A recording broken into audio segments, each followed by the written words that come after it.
iPhone မဝယ်ပေးလို့တောင်ပေါ်ကနေခုန်ချတဲ့တည်င်းတွေးကြမှာပါရှင်ဒီအဖြစ်အပျက်ကပြီးခဲ့တဲ့21ရက်နေ့တုန်းက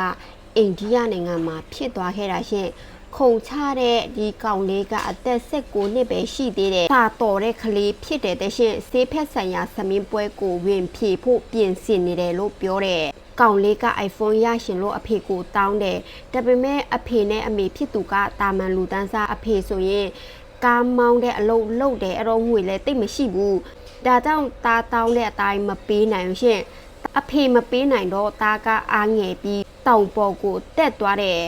ကောင်လေးရွေးလိုက်တဲ့တောင်ကလေးသူရရှင်တို့တွေ့တဲ့အတိုင်းကောင်လေးကစိတ်ကောက်အားငယ်ပြီးအိမ်ကနေထွက်သွားတာနဲ့အဖေလဲကောင်လေးနောက်ကိုတိတ်တိတ်လေးလိုက်သွားတယ်တရှင်ပြီးတော့အမေဖြစ်သူလဲလိုက်သွားတယ်တောင်ပေါ်ရောက်တော့အဖေကတာအခြေအနေကိုကြည့်ရတာမကောင်းတော့ရွာသူကြီးတွေတာဝန်ရှိတွေကယ်ဆယ်တွေကိုဖုံးဆက်ပြီးအကူအညီတောင်းတယ်ရွာသူကြီးတွေကယ်ဆယ်တွေလည်းအကုန်လုံးရောက်လာတယ်ဒါမဲ့ကောင်လေးရွေးလိုက်တဲ့တောင်ကအောက်မှာသူများအခင်းတွေဘာတွေအဲ့လိုမျိုးအန်တယ်မရှိအောင်ခင်းထားပေးဖို့လဲမလွယ်တဲ့နေရာမို့လို့သူများအဲ့ဒါတွေမပြင်ဆင်ထားရဘူး3နာရီနီးပါးကြာကောင်လေးကိုချော့ခဲကြတယ်တဲ့ရှင်ဒါပေမဲ့ကောင်လေးကနားမထောင်ဘူးရွာသူကြီးလဲကောင်လေးကိုပြောတယ်တဲ့ရှင် iPhone ရှာလာပေးမယ်အဲ့ဒီအန်တယ်များတဲ့နေရာကနေထွက်လာခဲလို့ပြောပေမဲ့ကောင်လေးကနားမထောင်ခဲ့ဘူးနောက်ဆုံးအဖေဖြစ်သူကကောင်လေးကိုတွားဆွဲလာမှကိုရှင်ကောင်လေးကလန့်ပြီးလာတော့မသိဘူးခုန်ချသွားတာအဖေလဲပါသွားတယ်တီးရတာတော့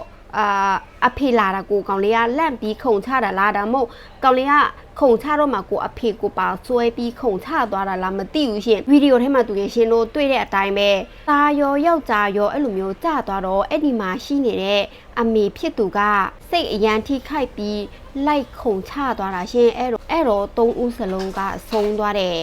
ဒီမိသားစုဝင်ကမိသားစုဝင်3ယောက်ထဲရှိရတဲ့ရှင်ပေမဲ့တချို့သတင်းထဲမှာပြောတာကလည်းအမှန်ဆိုတာဖြစ်သူက